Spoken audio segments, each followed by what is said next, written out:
Good evening, guys. First, to introduce myself, I'm Zeno, and I'm a community manager in LGM Games.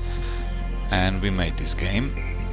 This will be a short stream just to introduce myself and to give you some pointers what's the best way to start the game, get some money, and get a hang of it.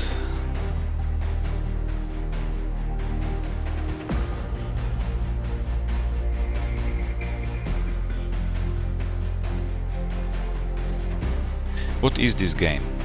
Anyway, basically it's a third-person tactical combat open space game with RPG elements. So you can be whatever you want. You can be a pirate, you can be a trader, miner, bounty hunter. You are not limited in any way. You can choose what you want to do. And well, basically those are the basics.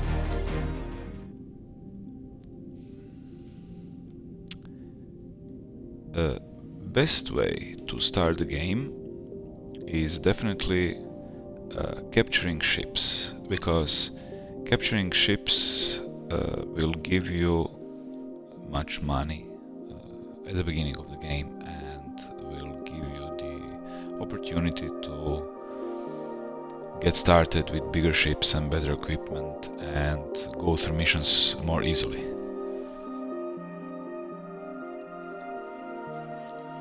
This is basically a star chart. Star chart, as you can see, is pretty big and it has fog of war on it, so you basically don't see anything until you discover it. As you can see, I discovered some parts of the map, but it's huge. Every of these blue thingies, like this one for example, is a station, and you can anchor on any station. You can travel through the universe with these orange or yellow torrent gates or T-gates. You can also use wormholes. Those are wormholes. You can use these green currents that basically are like space highways that will bring you from point A to point B. And of course, this is location of your ship. What else? Well,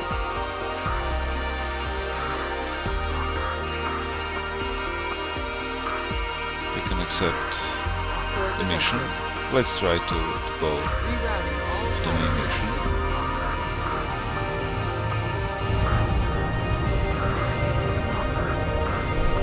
Then you have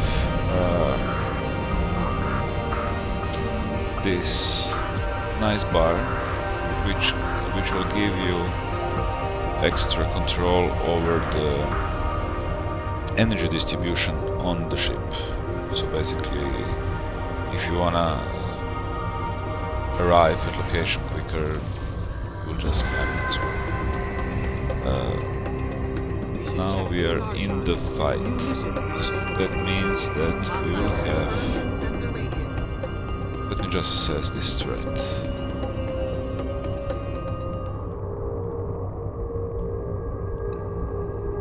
Where are they? They are here. Threat weak. Well,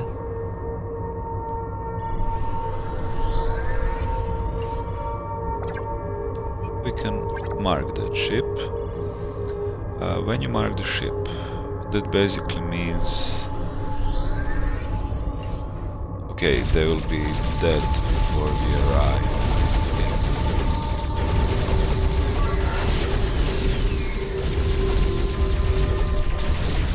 Yes. They will be dead before we arrive, but we can... at least we can loot them. There are many friendly units in this area, allies, so enemies don't stand a chance.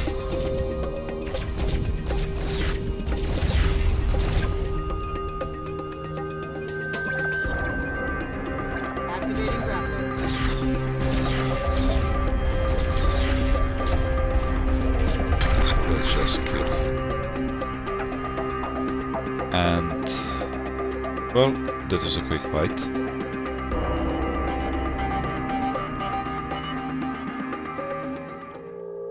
As you saw, you have something that is called Advanced Tactical Display, and it automatically triggers when you enter combat.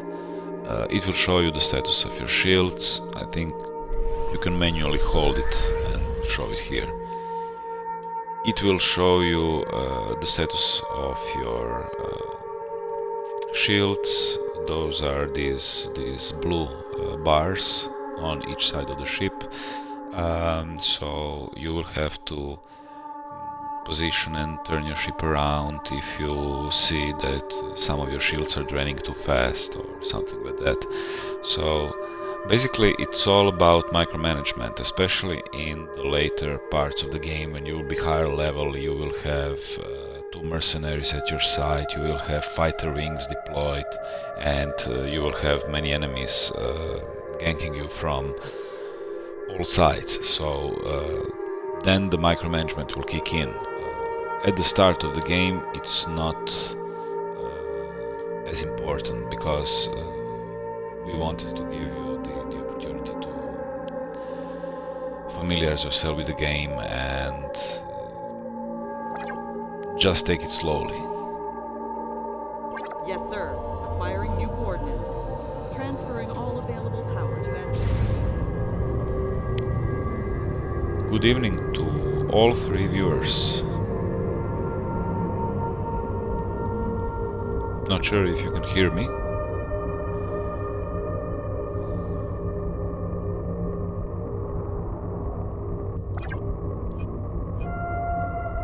Affirmative. Changing course.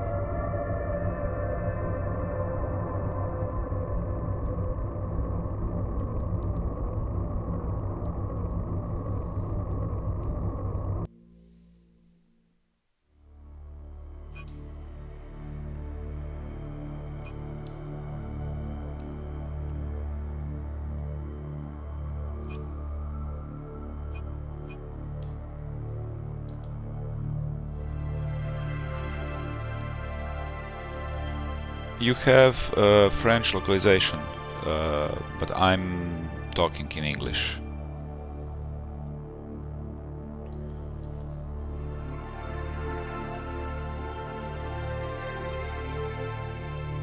But the answer is yes, you can play the game with French subtitles. The whole game is localized in French language.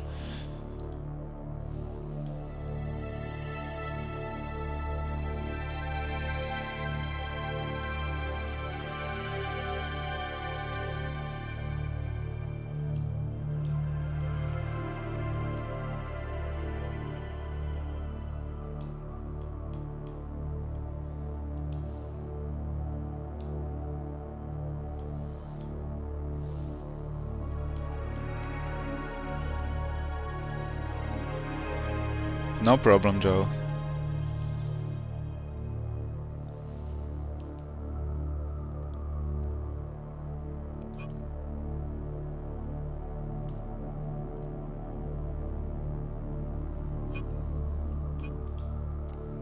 Now let us find. These are the mission markers. So basically you have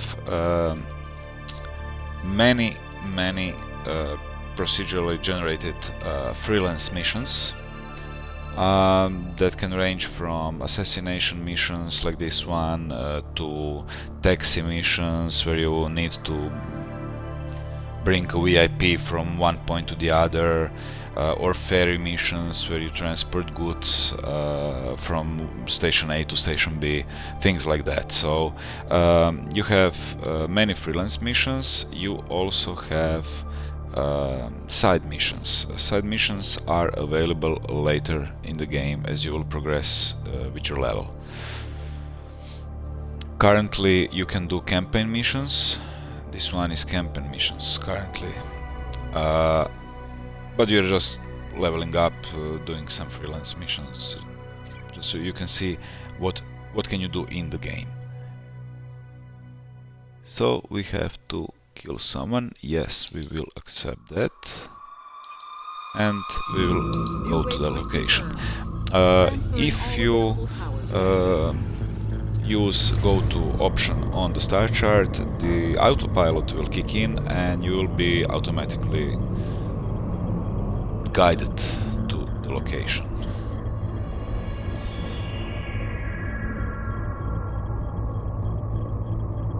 On Y and B buttons you have abilities and your equipment.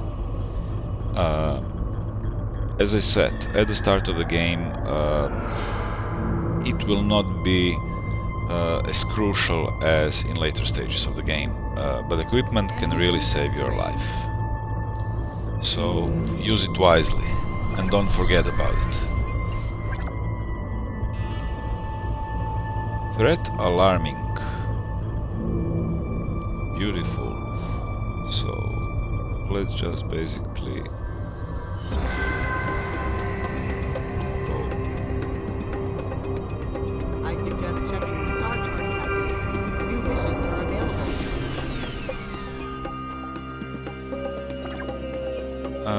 Sometimes you will see microstators.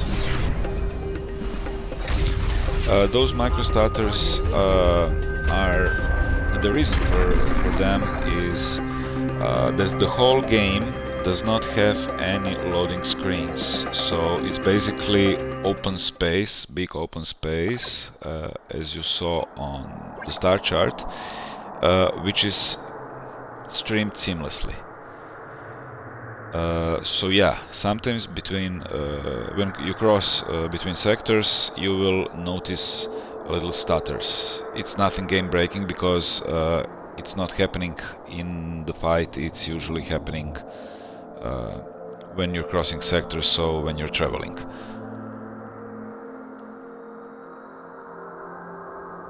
Okay, and we have capture mission. We just finished one assassination mission. Okay, this is a bit too high for us at this moment. I mean, I could probably kick their ass, but yeah, let's not risk it. This is okay. Of course, there are like 40 factions in the game, and doing freelance missions will raise or lower your reputation with some of the factions. Basically, if you play long enough, you can switch the alliances completely. So now you have stations and planets on star chart, as you can see this one. This is a station that is currently unfriendly to you. You cannot dock on it, you cannot use their services. By doing freelance missions for that faction, you can actually turn the tide and make new friends and make new enemies, of course. So basically, if you want to be a pirate, you will have to do many missions, ship captures, stuff like that, and you will be able to switch alliances and get alliance with pirates. But of course, at the same time you will become unfriendly with many other lawful factions. But actually the possibilities are limitless, and on Steam, in our community, we have people that have more than 2000 hours in the game, so basically the game does not end. It ends when you want it to end, or you can leave it at some point and just come back later. So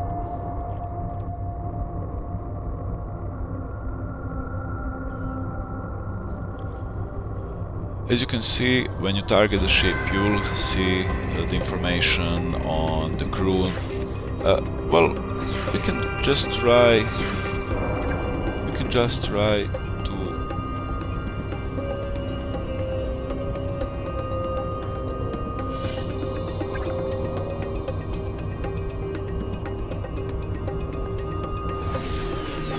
We can try to capture the ship. So first of all, you use these options. This is grapple, and grapple will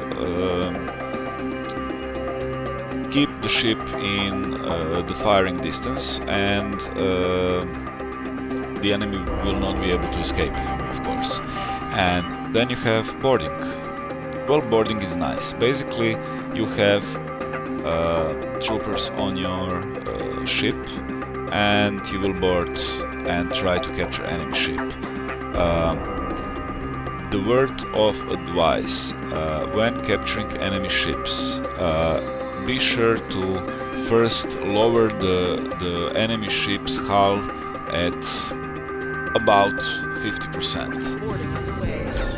I didn't do that now, but I will do that now. Because that will demoralize the enemy troops and the boarding will be more easier.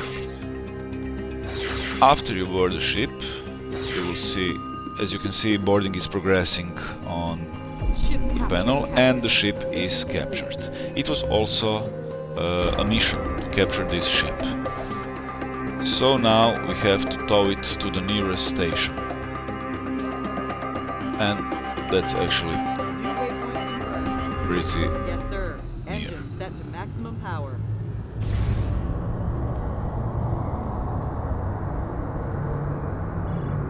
So this is the station, we will anchor on it.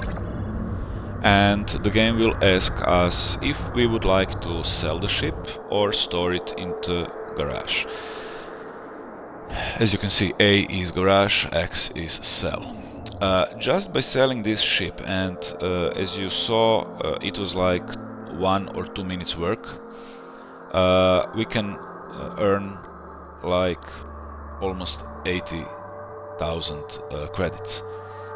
Some ships will give you like 100 or 150, even 250,000 credits. So it's the best way to get some starting money at the beginning of the game.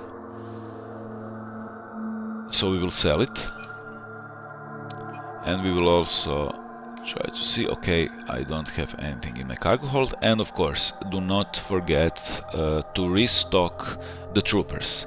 Currently we have 17 on board out of 22 because we lost some in the battle, in the boarding of the last enemy. So just press X to hire troopers. If they're available for hire, enough of them to fill your trooper hold, it will automatically fill it.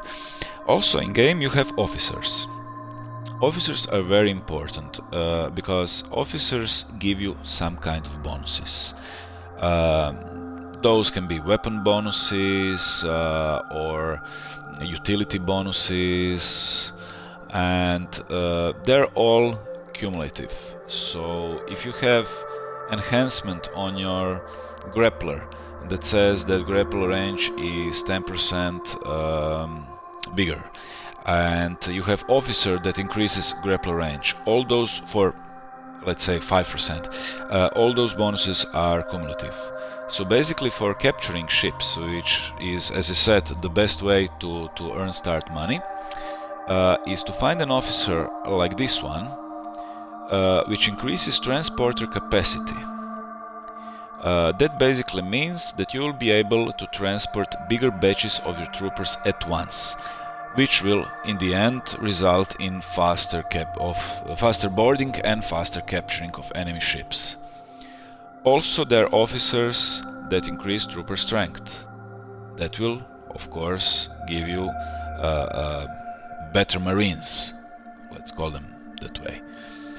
When you reach certain level, and that's level 15, minimum level is 15, you will be able to hire mercenaries. Mercenaries are basically ships that will accompany you, fly with you, and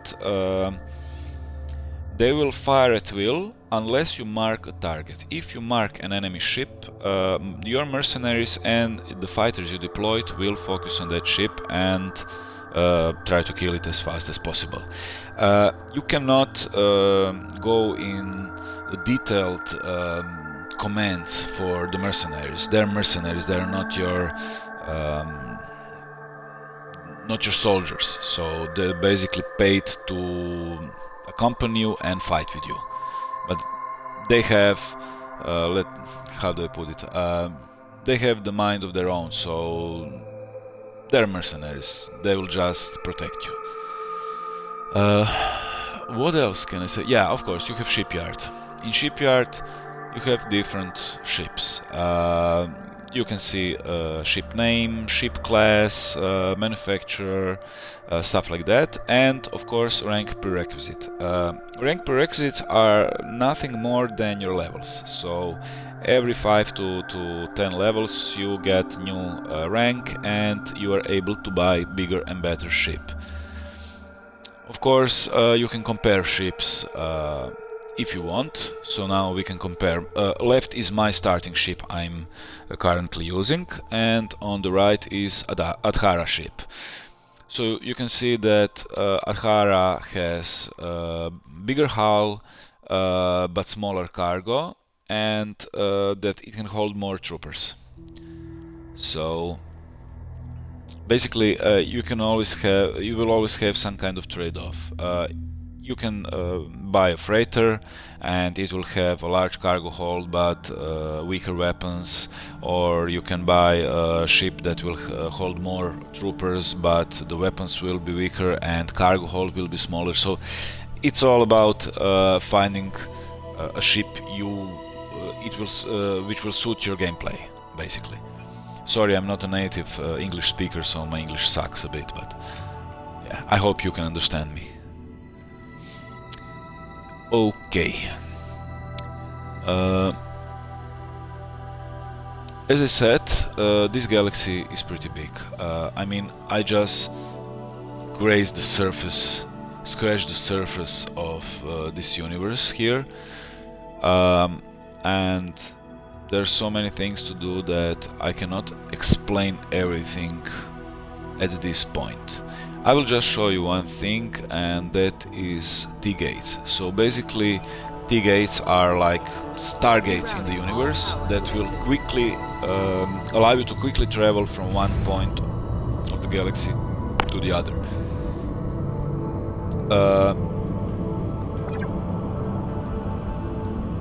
Let me open one more time star chart. Yeah.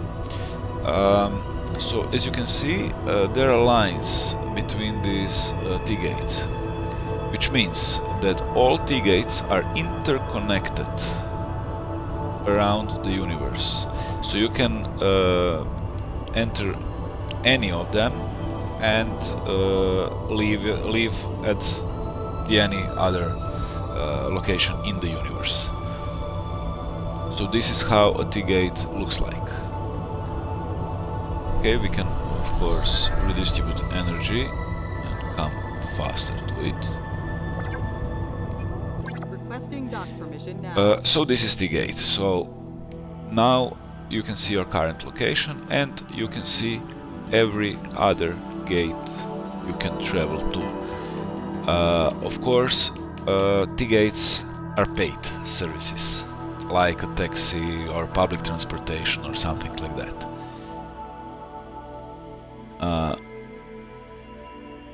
Just for the sake of this, let me try something that is farther away. Not sure if we will get to hostile territory and get killed, but yeah, probably we will, but never mind, I will not save this game. It's actually just to show you a game. Hey Scorpius, yeah, I'm still playing Elite. I played the original Elite back in 1986, and I'm playing Elite Dangerous now, but on Steam. I have it on. Yeah. My Twitch says that I'm lagging for some reason. I'm not sure. How's the reception at your end? Probably not too good.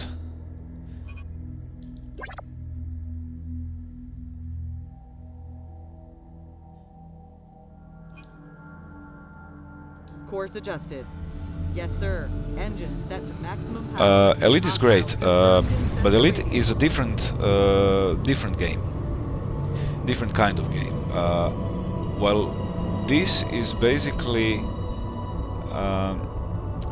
Starpoint Gemini is a third-person tactical combat game. while Elite is first-person flight simulator game. So there are big differences in even genres of those two games. What is similar between Elite and Starpoint Gemini 2 is that both games are in space, and that they're open space games, and that you can do whatever you wanna do. So basically be a miner, trader, bounty hunter, whatever you want. Okay, I will die now, it seems.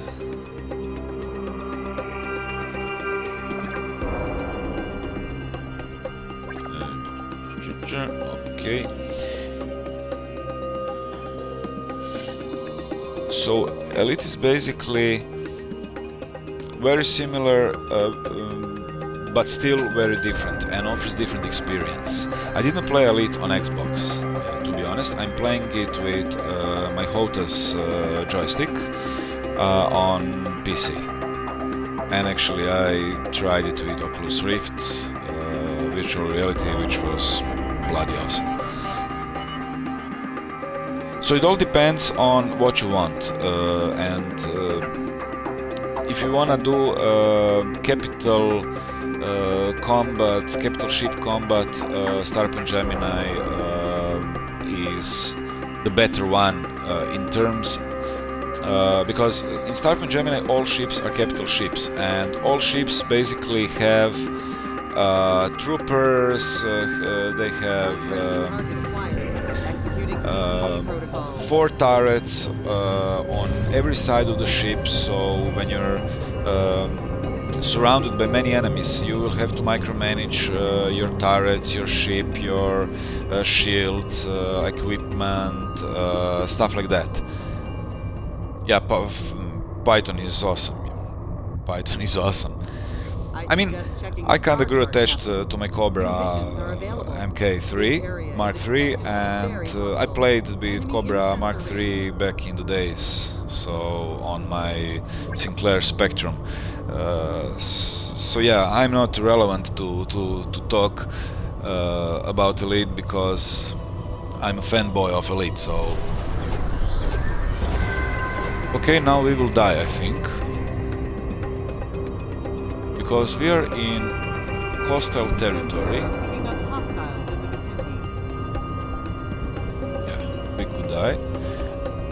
Because I jumped through the gate and I'm not even sure where are we. Well, let's check where we are. So you can see where we jumped and where we was. We were here. Up here, and we basically jumped half across the universe into the enemy sector, and maybe it should be advisable to go back. No, let's fight. Let's fight with those guys. You also have one option. It's called fire at will, which means that you will leave your weapons officer to manage fighting, so you can pay more attention to maneuvering the ship, watching the shields, using the equipment, skills, abilities, stuff like that.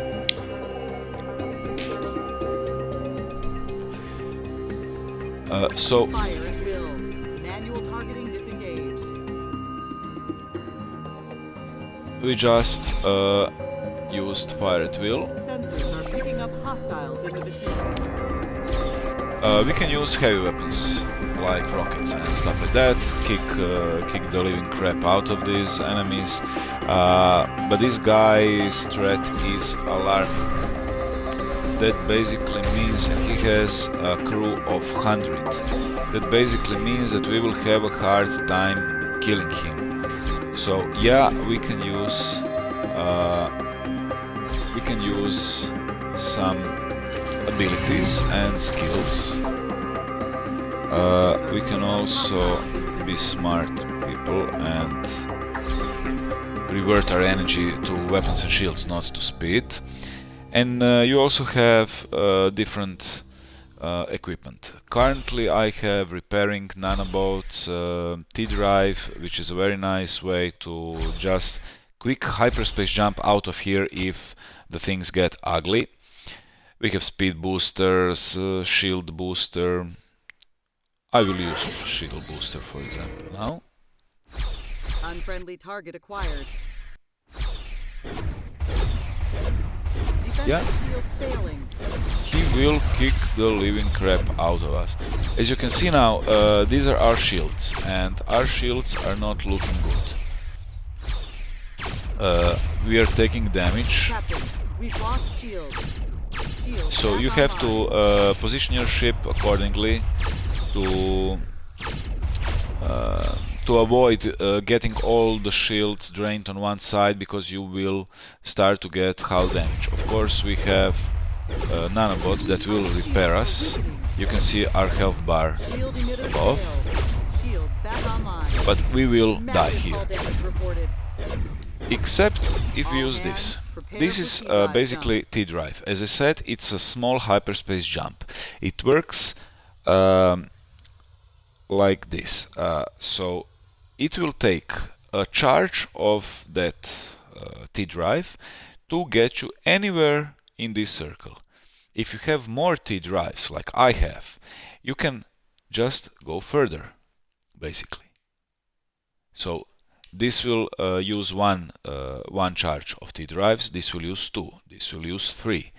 So basically we can jump wherever we want. So let me try and jump. Yeah, okay, there are restrictions. You can jump anywhere, but not where there is a fog of war. So if you have fog of war somewhere, you will not be able to jump there. But we can jump here, for example. It will use 4 charges of T-drives, and we will avoid getting killed there.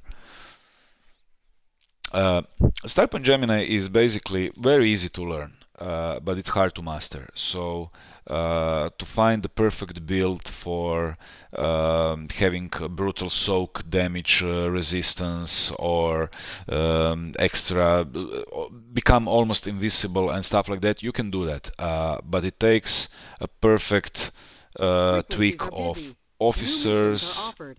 Okay, we are Defense shield burning. initiated. Of officers, of equipment, of enhancements, items. So basically, New waypoint confirmed. the guys on Sir, Steam engine set to and the maximum players power. on Steam managed to make invincible ships, almost invincible ships, either through having shields that will recharge really fast, and the enemies can't even get through your shields, or having enormous, huge amounts of soak damage resistance. So basically, it soaks the damage that you're receiving, and you do not receive damage. So there are ways with these officers and enhancements.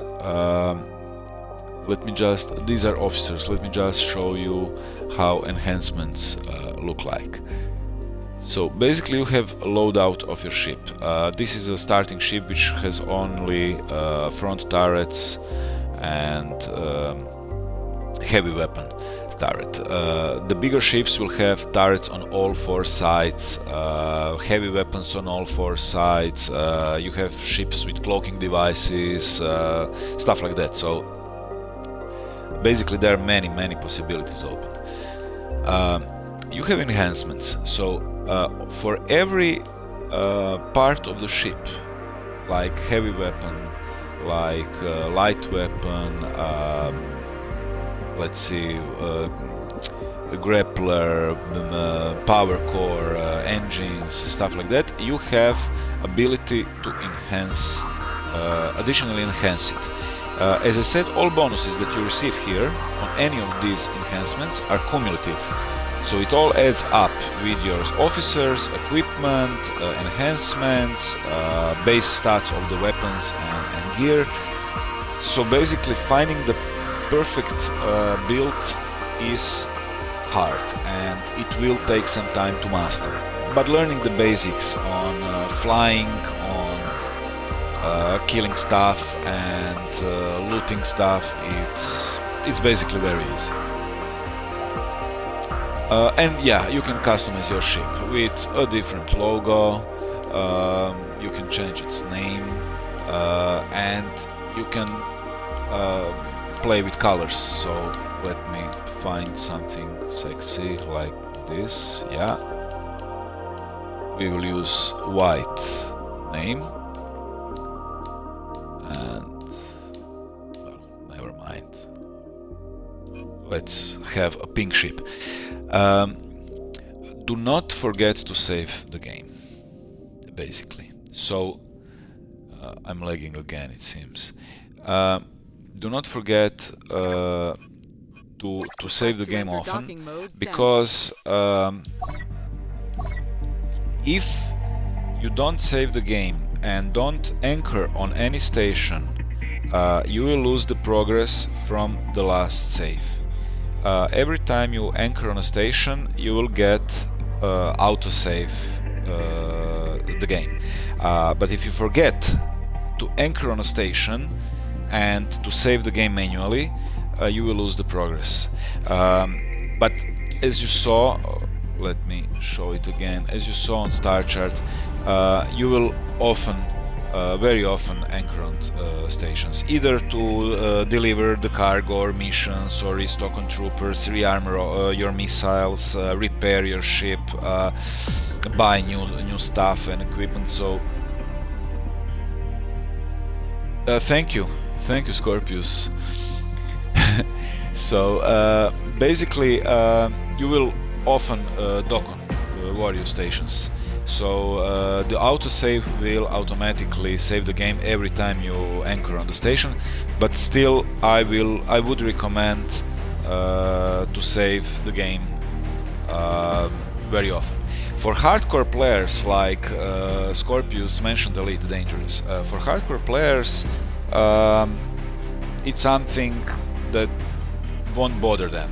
But for casual players, losing last 30 minutes of progress, or capturing, or money, or freelance missions completed, it can be frustrating. So save the game off. For elite users, elite dangerous players, you don't need to save. I mean, whatever you lose in Starpoint Gemini 2 cannot be even compared with the stuff you can lose in Elite if you don't have insurance on your ship and crash it, or get ganked and killed in PvP or something like that. So the punishment in Elite is hardcore. The punishment in Starpoint Gemini is like, yeah, last 30 minutes or so. So basically that's it. Since I'm in Croatia and the whole Little Green Man Games team is in Croatia, it's almost 6 a.m. here, and I really have to go to sleep. I will broadcast more, and there will be more. I will stream more, and I will give you some pointers on how to proceed in the game, how to level, which skills are better, which classes are better, and for starters, for new players, I can recommend starting with the Gunner class, because you have 3 classes in Starpoint Gemini. It's Engineer, Gunner and Commander. Gunner is the highest single target DPS, and it's really a best starting choice. It's not the best class, but it's the best starting choice. Engineer is, well, people say Engineer is the hardest to grasp, the hardest to learn, but once you learn it, you will kick ass, basically. So, as I said, try with Gunner, start with Gunner. Yeah, it's 6 a.m. here, Scorpius, it's 6 a.m. here in Croatia. I have to go to sleep too, and I will be back online tomorrow, and I will talk more about the game and play the game. So thank you for tuning in. I hope that people who will have any questions about the game will come to our official forum. So please, starpointgemini.com/forum. It's our official forum. We have Xbox category there, subcategory, subforum, and please, if you have any questions about the game, whether you bought it or are thinking about buying it, come there, talk to us. We are active on the forums, we talk to people regularly, not just me as a community manager, but also other guys in the team and our community, which is fantastic and mature community of players that are friendly to everyone, and will try to answer your questions to the best of their abilities. So basically, that's it for the starting part, and I hope we will see each other soon. Did I save this? Well, maybe. Anyway, good night guys, and I will see you tomorrow.